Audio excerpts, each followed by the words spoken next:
99 kehidupan masa lalu pria itu. Semuanya adalah eksistensi puncak tertinggi. Namun, di kehidupan ini, dia adalah pemburu tingkat F terlemah. Bahkan pacarnya yang sudah bersamanya selama 2,5 tahun, juga meminta putus dengannya. Hanya karena di era yang menjunjung tinggi kekuatan ini, dia tidak bisa mandiri. Bahkan saat menaklukkan ruang bawah tanah, dia hanya menjadi beban bagi tim. Di bawah pukulan ganda ini, aku sudah putus asa terhadap hidup. Jadi aku duduk sendirian di tepi taman, ingin membius diri dengan alkohol. Hatiku dipenuhi dengan berbagai macam perasaan. Apakah hasil dari semua usahaku hanya berakhir seperti ini? Tapi seorang kakek tua yang tak ku kenal datang dan menjawab kebingunganku. Nah, kau tak perlu bingung tentang masa depan, karena aku melihat dalam dirimu sosok orang yang tak terhitung jumlahnya yang maha kuasa. Masing-masing dari mereka sangat kuat, dan jika kau ingin menjadi kuat, mereka akan melakukan yang terbaik untuk membantumu. Aku merasa kakek tua ini terlalu mengada-ada. Kakek ini, apa dia sadar apa yang dia bicarakan? Setelah mengatakan itu, kakek tua itu pergi begitu saja. Dia juga bilang tidak bisa memberitahuku terlalu banyak. Aku juga sangat bingung ketika sampai di rumah. Semua gara-gara kakek tua itu bicara sendiri lalu pergi. Aku jadi kehilangan mood untuk bunuh diri. Saat aku membuka pintu rumah, cahaya putih yang menyilaukan memancar keluar. Setelah aku membuka mata, aku menyadari bahwa aku telah tiba di dimensi lain. Saat itu, tiba-tiba muncul di belakangku sesuatu yang mirip bayangan prajurit Sparta. Yang Hyunjun, akhirnya kita bertemu. Dia mengaku dirinya Kartej. Aku adalah prajurit pertahanan yang melindungi kekaisaran keadilan dan juga kehidupan masa lalumu, Yang Hyunjun. Aku sangat terkejut. Kakek tua di siang hari itu tidak membohongiku. Tapi ini terlalu aneh. Ini tentang kehidupan masa lalu. Tapi Kartej mengabaikanku. Dia hanya mengangkat tombaknya tinggi-tinggi, dan petir menyambar di belakangnya. Aku bisa merasakan keinginan kuat dalam hatimu untuk menjadi kuat. Jadi aku datang untuk memasukkan semua keinginanku ke dalam tubuhmu. Setelah mengatakan itu, Kartej mengangkat tombaknya dan menyerbu ke arahku. Satu serangan yang diselimuti energi merah menusuk seluruh perutku. Setelah Kartej mencabut tombaknya, tidak ada luka yang muncul. Karena di dimensi Kartej, dia adalah dewa. Dia bisa mengendalikan hidup dan matiku. Tapi aku tidak ingin menghadapi perasaan kematian dan ketakutan seperti tadi. Jadi aku memilih untuk melarikan diri ke pintu. Kau mau melarikan diri selamanya? Apakah kau lupa rasa sakit ketidakberdayaan tadi? Sebagai kehidupan masa lalumu, aku sangat kecewa padamu. Berbicara sampai di sini, aku melepaskan pegangan pintu. Aku berbalik badan untuk mencegah kejadian yang sama terulang. Dengan tekad yang kuat, aku meminta Kartej untuk melatihku kembali. Di balik topeng Kartej, terlihat senyuman lega. Dia mengayunkan tombaknya. Selanjutnya, aku dan semua inkarnasi masa lalumu akan memberimu pelatihan neraka, membuatmu menjadi eksistensi yang melampaui semua orang di dunia ini. Selanjutnya, apapun caranya, jika kau bisa menahan satu seranganku, kau lulus. Dan selama 2500 kali serangan brutalnya, aku tidak pernah berhasil bertahan sekalipun. Tapi Kartej tidak menunjukkan tanda-tanda ingin berhenti. Namun, setelah berkali-kali mati, aku belajar untuk menghadapi ketakutan akan kematian. Saat Kartej mengangkat tombaknya tinggi-tinggi dan menusuk ke arahku lagi, akhirnya aku bisa melihat lintasan tombak dengan mata telanjang. Tubuhku berjongkok, menggunakan kekuatan intiku untuk menangkis serangan mengerikan itu. Kartej tersenyum lega. Tugasku selesai. Kau melakukannya dengan baik. Kau telah memperoleh kemampuan untuk merasakan serangan musuh. Dengan dering telepon, aku terbangun dari tidurku. Temanku di telepon memintaku untuk segera berkumpul di pintu masuk Dunggeon. Dia mendapatkanku pekerjaan sebagai porter. Dan kali ini, penaklukan Dunggeon dipimpin oleh para penakluk peringkat C. Sangat aman bagiku. Mendengar itu, aku langsung berpakaian dan membawa perisaiku. Pagi-pagi sekali aku sudah tiba di pintu masuk Dunggeon peringkat C. Yang tidak kuduga, aku bertemu dengan mantan pacarku yang telah bangkit menjadi peringkat C. Dia baru saja putus denganku kemarin, dan sekarang bergandengan tangan dengan pemburu tingkat yang lebih tinggi. Aku melihat mereka mengobrol dengan akrab, seperti pasangan yang telah lama bersama. Tapi Chuyan datang dan memarahiku. Sebagai porter, kenapa kau membawa perisai seberat itu? Porter rendahan sepertimu harus punya kesadaran sebagai porter. Haruskah aku yang mengajarimu? Dasar payah. Meskipun aku membencinya, aku hanya bisa meminta maaf padanya. Bagaimanapun, aku hidup susah sekarang. Tak lama kemudian, semua anggota tim berkumpul. Chuyan mengatur formasi dan bersiap untuk memulai penaklukan. Saat pintu terbuka, aku merasakan aura mengerikan muncul. Seperti perasaan tombak menusukku dalam mimpi. Meskipun aura itu tidak terlalu kuat, jelas terasa itu adalah niat membunuh. Swoosh, tombak itu melesat dengan energi gelap menuju tim. Tombak itu melewati setiap orang dalam tim, dan kemudian meluncur lurus ke arah kepalaku. Pada saat genting, prajurit Sparta, Karteg muncul entah dari mana, melindungiku. Dia melindungiku dari serangan fatal itu dengan perisainya. Serangan itu memenuhi seluruh ruang bawah tanah dengan asap tebal. Cuyan menanyakan kondisi semua orang. Seseorang langsung mengatakan bahwa serangan itu mengenai kuli angkut. Mungkin dia sudah mati di tengah asap. Saat itu juga, sepasang mata merah menyala muncul dari kegelapan. Cuyan, yang tidak menyadari bahaya, berteriak agar semua orang membentuk formasi. Namun, sesosok kerangka yang memegang pedang panjang, sudah berada di atas kepala Cuyan. Kosong, seberkas cahaya merah melintas di belakang Cuyan. Salah satu anggota tim langsung tewas di tempat. Cuyan merasakan firasat buruk. Bagaimana bisa di awal permainan sudah bertemu? Satria kerangka yang biasanya muncul di ruang bawah tanah kelas B, penyihir meminta semua orang untuk waspada. Dia mengangkat tongkatnya dan mengumpulkan api. Sebuah bola api mengenai kepala ksatria kerangka. Terdengar ledakan. Cepat, sekarang, fokuskan serangan ke ksatria kerangka. Mendengar itu, semua orang tidak berani ceroboh. Setiap anggota tim mengeluarkan semua kemampuan mereka. Mereka menghujani ksatria kerangka dengan berbagai macam skill. Setelah dibombardir dengan skill, ksatria kerangka akhirnya menghilang dalam kobaran api. Mereka berempat tidak berani maju lagi. Ditambah dengan kematian rekan mereka, semangat tim langsung turun separuh. Cuyan angkat bicara. Munculnya ksatria kerangka kelas B ini membuat kita kehilangan satu penyerang. Sekarang, untuk menaklukkan ruang bawah tanah ini, kesulitannya mungkin akan berlipat ganda. Anggota tim mengangguk setuju. Mungkin ada kesalahan dalam investigasi Biro Manajemen Ruang Bawah Tanah. Tempat ini mungkin ruang bawah tanah elit kelas B. Satu tingkat lebih tinggi dari ruang bawah tanah kelas C. Kita beruntung bisa mengalahkan ksatria kerangka tadi. Tapi dengan kekuatan kita saat ini, mustahil untuk menaklukkan ruang bawah tanah ini. Omong-omong, kupikir kita bisa keluar dari ruang bawah tanah ini dengan membuka pintu itu. Tapi pintunya terkunci dan kita tidak bisa keluar. Cuyan sangat frustrasi. Kenapa kita harus masuk ke ruang bawah tanah yang terkunci setelah kita masuk? Sekarang kita hanya bisa terus maju untuk keluar dari kesulitan ini. Hyejin ketakutan mendengar analisis mereka. Dia langsung memegang erat lengan Cuyan. Kak Cuyan, aku takut. Apa kita bisa keluar dari sini? Cuyan menenangkan Hyejin dan mengatakan agar dia tidak takut. Ku akan melindungimu. Cuyan langsung memerintahkan mereka untuk maju. Penyihir merasakan bahaya di dekatnya. Jangan bersuara, kita akan memutar lewat jalan lain. Namun, Cuyan yang terlalu tegang, melihat batu ajaib yang berkelap-kelip di sampingnya, dan berteriak ketakutan. Gua yang tadinya sepi, karena teriakannya menarik perhatian seorang kapten kerangka. Kapten kerangka langsung menangkap penyihir. Dengan pedang tajamnya, ia langsung membunuh penyihir itu. Melihat itu, Cuyan segera berteriak kepada Hyejin untuk memberinya buff. Tapi di saat kritis, Hyejin justru kehilangan semangat dan putus asa. Sambil bergumam, kita tidak bisa menaklukkan ruang bawah tanah ini. Detik berikutnya, kapten kerangka itu mengayunkan pedangnya yang panjang ke arahku yang memegang perisai. Aku segera menangkisnya dengan perisaiku. Serangannya, dibandingkan dengan yang ada di mimpiku, jauh lebih lemah. Aku teringat teknik pertahanan yang diajarkan Karteg. Aku harus sebisa mungkin menangkis serangannya, dan menunggu celahnya. Serangan kapten kerangka itu mulai melemah. Aku mengangkat perisaiku tinggi-tinggi dan berteriak. Sekarang, dengan suara dentuman keras, kapten kerangka itu hancur berkeping-keping dihantam perisaiku. Namun, di sisi lain, Cuyan sudah kewalahan. Dia terbelah dua oleh tebasan pedang tentara kerangka. Sebaliknya, aku semakin berani, karena berhasil mengalahkan kapten kerangka. Dengan perisaiku, aku menerjang para tentara kerangka dengan kekuatan penuh. Aku terus mengayunkan perisaiku, hingga mengalahkan 99 tentara kerangka. Ku sampai di tempat yang bersinar terang. Ini adalah pintu masuk ke level berikutnya. Hyejin menatapku dengan tak percaya. Mengapa aku berubah begitu drastis dalam semalam? Aku menoleh ke Hyejin dan bertanya, di mana rekan tim yang lain? Dengan air mata berlinang, Hyejin memberitahuku bahwa mereka semua telah mati. Dan bagaimana mungkin kau yang rank F bisa mengalahkan tentara kerangka rank B? Saat itu, aku melihat sifat asli Hyejin. Setelah diselamatkan, alih-alih berterima kasih, dia malah bertanya padaku. Lalu aku berkata padanya, sebaiknya kau pikirkan bagaimana caranya untuk bertahan hidup. Tapi dia sepertinya salah paham. Dia malah mencoba memainkan kartu perasaan kita dulu. Maaf, Hyunjun, hari itu aku keterlaluan. Kau tidak akan meninggalkanku, kan? Lagi pula kita pernah saling mencintai.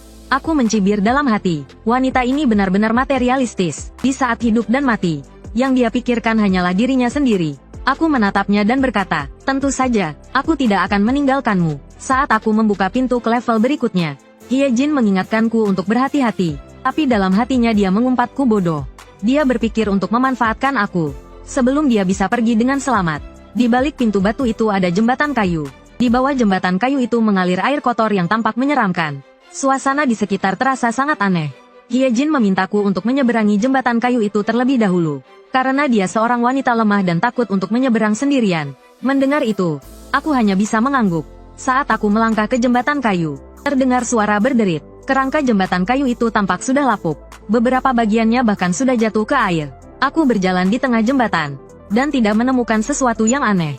Lalu aku menoleh dan menyuruh Hyejin untuk segera menyusul. Hyejin dengan hati-hati melangkah ke jembatan kayu. Dia menatap air dengan cemas. Setelah memastikan tidak ada bahaya, dia bergegas menghampiriku. Saat itu juga, suara gemuruh terdengar dari air. Seekor hiu busuk menerjang keluar dan menggigit leher Hyejin dengan rahangnya yang tajam. Saat aku hendak menolongnya, energi ungu muncul dari tubuhku dan menghentikanku. Aku hanya bisa melihat Hyejin diseret ke dalam air. Ternyata reinkarnasi masa laluku yang menghentikanku. Dia berkata dengan dingin, "Sulit untuk bertahan hidup di sini jika kau terus merindukan masa lalu. Sulit untuk bertahan di sini jika masih terikat dengan masa lalu." Lalu dia mengendalikan tubuhku, dan membuka gerbang ke level berikutnya. Dia mendengus. Hyunjun masih terlalu polos. Dia tidak akan menjadi kuat dengan cara ini. Aku akan membantunya sampai di sini. Biarkan dia menjalani perjalanannya sendiri setelah ini. Mataku kembali jernih. Aku telah tiba di level berikutnya. Aku melihat sekeliling, mencari Hyejin. Tapi aku ditemukan oleh beberapa prajurit kerangka bermata merah. Tiba-tiba aku dikepung oleh kerangka-kerangka. Dengan mata merah menyala dan aura mengerikan. Aku tidak mundur menghadapi para prajurit kerangka. Aku menggenggam pedang panjangku dan menghadapinya dengan tenang. Aku menebas dengan pedangku. Prajurit kerangka itu terkena tebasanku dan menjerit. Lalu aku mengangkat perisaiku. Aku memutar tubuhku. Dalam sekejap, aku menyeruduk prajurit kerangka itu dengan perisaiku. Saat prajurit kerangka lain mengayunkan pedangnya, aku menghindar dengan lincah. Krak, pedangku kembali menebas prajurit kerangka itu. Tapi kekuatanku terbatas. Aku diserang dari belakang, dan terluka di punggungku. Jika tidak diobati, aku bisa mati kehabisan darah. Tiba-tiba ledakan menggema di seluruh gua. Api yang menyala menyelimutiku. Serangan ini, untungnya sebagian besar ditahan oleh perisaiku. Kalau tidak, aku mungkin sudah menjadi abu di dalam api. Tim penyerbu peringkat C ini tidak berguna. Dan aku, pemburu peringkat F terlemah, yang masih hidup. Dan jumlah prajurit kerangka ini, terlalu banyak untuk kuhadapi sendirian. Tapi meskipun aku mati, aku akan membawa puluhan prajurit kerangka bersamaku.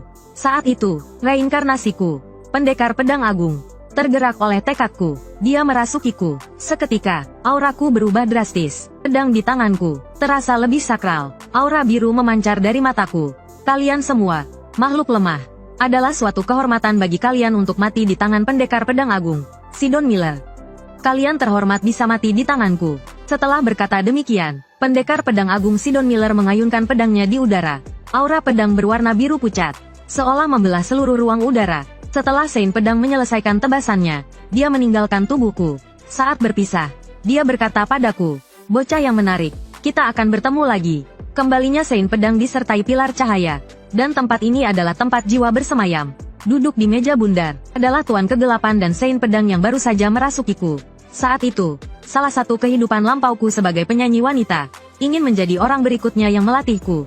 Tapi semua orang mengabaikannya. Carthage, cepat keluar dan bantu dia. Kita tidak bisa memiliki kehidupan lampau lagi. Dan aku cukup menantikan reinkarnasi kali ini. Saat mereka berdebat, siapa yang akan membantuku menyelesaikan Dunggeon?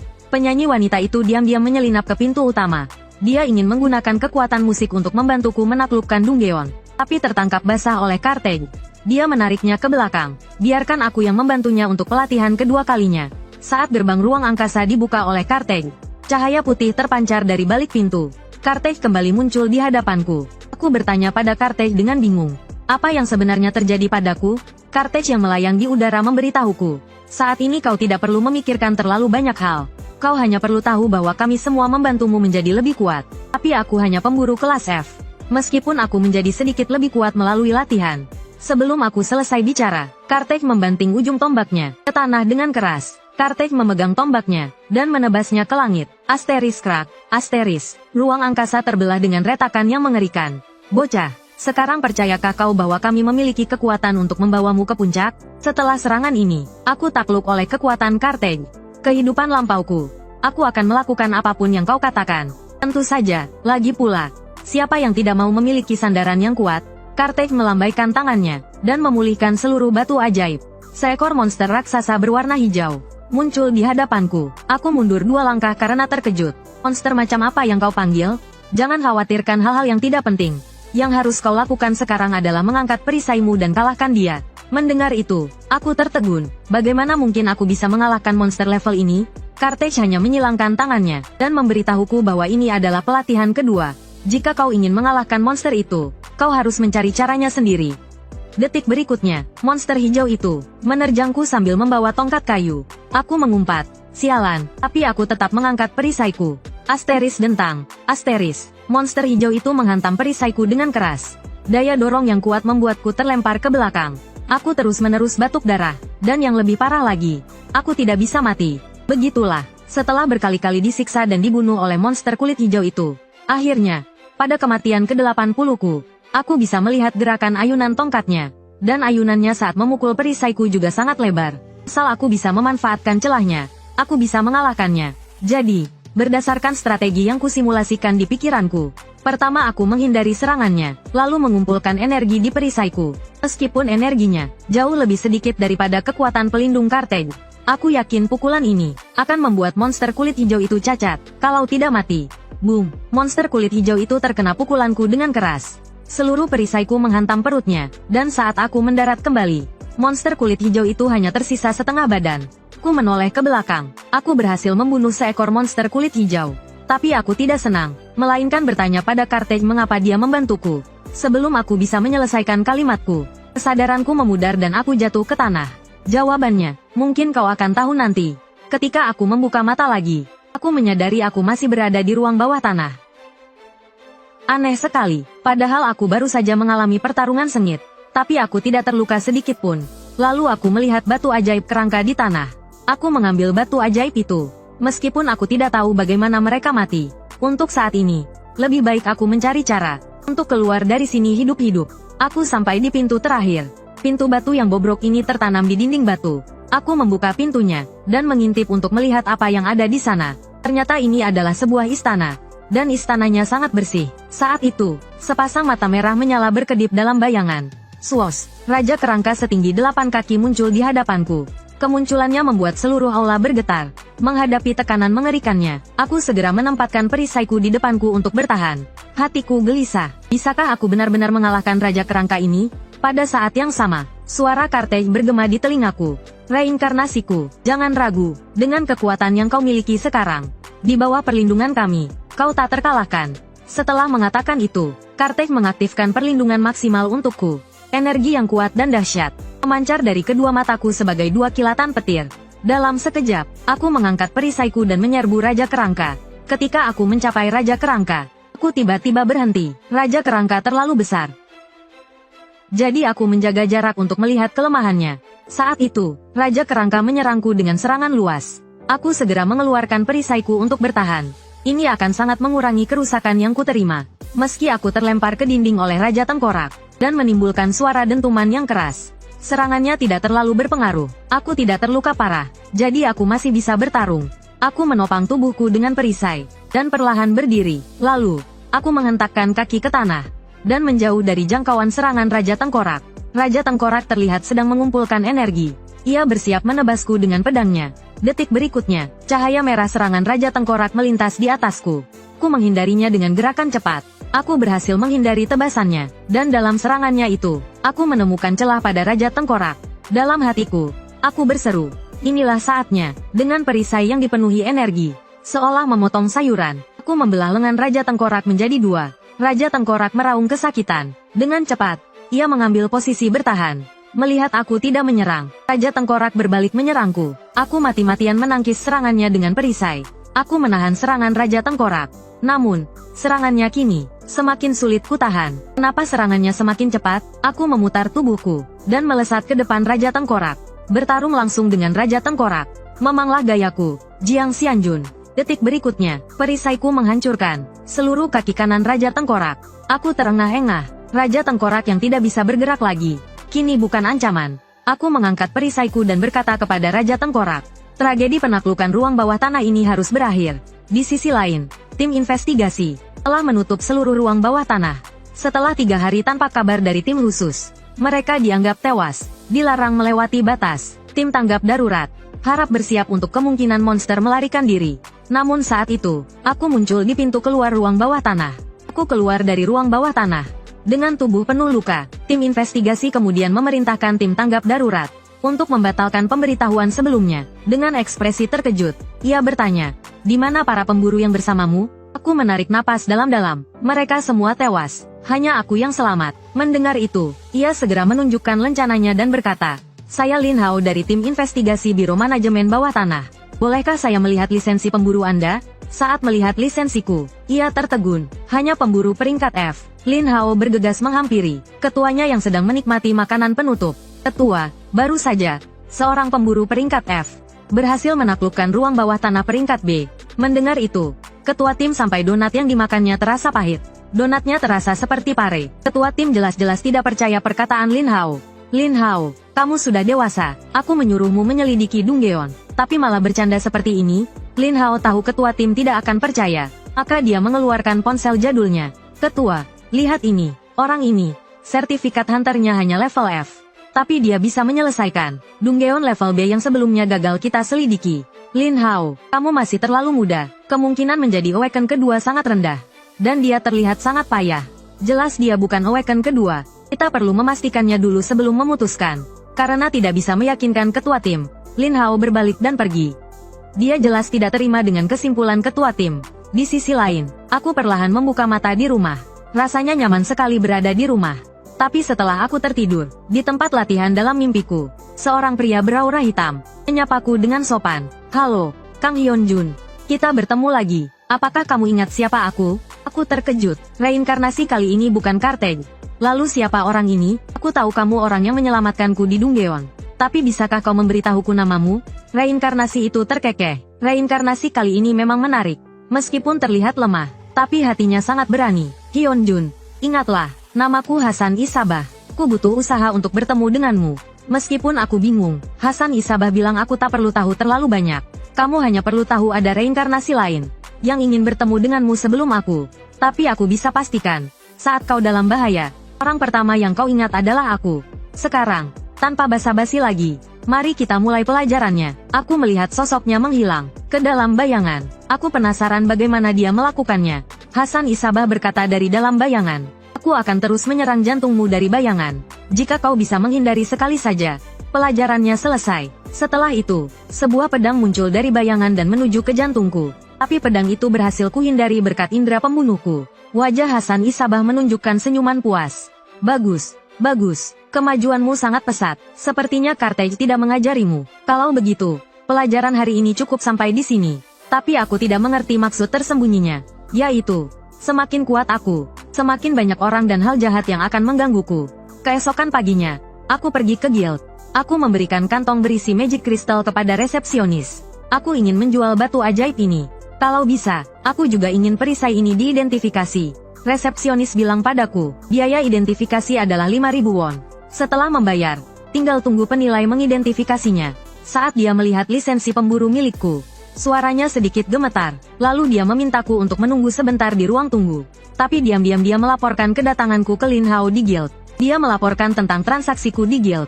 Mendengar itu, Lin Hao bergegas menghampiriku. Aku mengenalinya sebagai orang yang bertanggung jawab atas investigasi Donggaeon waktu itu. "Tuan Kang Hyunjun, bisakah kita bicara di luar? Aku ingin membicarakan tentang pemburu." Lalu aku dan Lin Hao duduk di sebuah gazebo kecil. Dia pertama-tama menanyakan pengalamanku di Donggaeon. Lalu dia mencari sesuatu di tasnya. Lisensi pemburu. Dia memberikan lisensi pemburu rank C padaku. Lin Hao menggaruk kepalanya dengan malu-malu. "Maaf, aku lancang membuatkanmu lisensi rank C. Meskipun kemampuanmu lebih dari ini, tapi aku hanya bisa mendapatkan rank C untukmu." Aku menerima lisensi itu dengan gembira. "Terima kasih, rank C sudah lebih dari cukup untukku saat ini." Di tempat lain, seorang pria berpangkat tinggi mengerutkan kening. Karena Hyejin belum membalas pesannya selama beberapa hari, jadi dia mengirim pesan lagi untuk menanyakan kabar Hyejin. Tapi Hyejin tidak menjawab. Dia dengan cemas menyuruh anak buahnya mencari Hyejin. Anak buahnya segera menelepon untuk bertanya. Tak lama kemudian, anak buahnya yang berkepala botak mendapatkan informasi dari Donggaeon. Si botak berbicara dengan tergagap. "Ketua, pihak manajemen mengatakan, semua pemburu yang memasuki Donggaeon tewas." Ini membuat mata ketua dipenuhi amarah. Si botak semakin tergagap karena keringat dingin. "Tapi, ada satu penyintas di Donggaeon. Dia mungkin tahu apa yang terjadi di Dunggeon. Ketua menatapnya dengan wajah muram. Lalu kenapa kau masih di sini? Bawa dia ke sini. Sementara itu, aku sedang merayakan lisensi rank C-ku. Dengan satu-satunya temanku, Daehan. Kau terkenal sekarang sebagai kuli rank F. Kau berhasil selamat dari Dunggeon rank B sendirian. Kau benar-benar mengejutkan semua orang. Aku bertanya pada Daehan dengan bingung. Apa ini hal yang hebat? Daehan menghela nafas. Awakening kedua sangat langka, tapi pernah terjadi sebelumnya. Contoh paling terkenal adalah Han Jinwo rank SS. Saat itu, Han Jinwo juga selamat sendirian dari Dunggeon. Guild menyatakan dia mengalami awakening kedua. Setelah dia bergabung dengan Guild Top Asura, berita tentang awakeningnya menjadi rank SS baru diumumkan ke publik. Katanya, Han Jinwo itu orangnya menyebalkan. Dia tidak keluar dari guild. Berarti guild memperlakukannya dengan sangat baik. Sebagai satu-satunya temanmu, aku juga berharap kau bisa bergabung dengan guild yang punya fasilitas luar biasa ini. Aku memberitahu Daehan untuk tidak terlalu memikirkan masalah saat ini. Biarkan semuanya berjalan apa adanya. Tak lama kemudian, perayaan aku dan Daehan dihabiskan dengan minum-minum. Aku membantu Daehan masuk ke Ferrari kuningnya. Tapi dia menepuk pundakku, dan memberiku senyuman penuh percaya diri yang misterius. Kehidupan Hyunjin akan membaik mulai sekarang. Setelah mengantar Daehan pergi, aku bergumam pelan. Ya, semuanya mulai membaik. Lalu aku berjalan pulang. Tapi ada aura gelap yang menggangguku. Ternyata, Hasasinku merasakan seseorang di dekat sini ingin mencelakaiku. Keluarlah, kalian berdua yang mengikutiku dari tadi. Dari gang kecil itu, muncullah anak buah menteri yang botak itu. Bocah, kau Kang Hyunjin, kan? Hari ini kau harus ikut kami. Kau pikir kau siapa? Kenapa aku harus ikut denganmu? Lalu, pria botak itu mengeluarkan pedang panjang dari subspace-nya. Srit, ujung pedangnya hanya berjarak 1 cm dari hidungku. Aku memohon padanya untuk membicarakannya baik-baik. Baiklah, aku ikut dengan kalian. Melihatku patuh, anak buahnya itu menyimpan kembali pedang panjangnya. Pada saat yang sama, aura gelap memancar dari tubuhku. Kalian berdua benar-benar naif. Melihat itu, mereka langsung bersiap bertarung. Si anak buah, Chonho, melompat ke udara. Dia mengeluarkan 2 belati dari subspace-nya. Srit, dengan percaya diri, dia pikir telah mengenaku. Tapi belatinya tidak menyentuh apapun. Dia tidak menyadari bahwa yang dia tebas hanyalah bayanganku. Chonho terus menyerangku dengan belatinya. Tapi aku sudah berada di belakangnya. Bocah ingusan, kau seharusnya tidak macam-macam denganku. Kau tidak seharusnya menyerangku. Aku mengumpulkan api ungu di ujung jariku. Api ungu berkobar di ujung jariku. Duak, dalam sekejap, aku menembus dadanya. Saat dia akan roboh, aku merebut belatinya. Tapi si botak sudah menyerangku dengan pedangnya. Dia mencoba menyerang duluan dengan pengalamannya. Si botak langsung mengeluarkan jurus pamungkasnya. Agar aku tidak bisa melawan. Tornado penghancur parkiran, tapi ratusan tebasannya. Kuhindari dengan gerakan lincah. Aku menggunakan shadow step untuk berpindah ke belakangnya. Dan menebasnya hingga ia penuh luka. Bruk, dia jatuh tersungkur. Ku bertanya siapa yang menyuruhnya. Kau pikir aku akan memberitahumu? Bunuh saja aku. Aku berjongkok dan menusuknya. Aku tahu kau tidak akan mengatakannya. Aku hanya bertanya dengan sopan. Hasan berdiri dan menghela nafas. Meninggalkan bukti hanya akan merepotkan Hyunjin. Lalu Hasan segera menggunakan energi gelap untuk menghancurkan bukti di sekitarnya.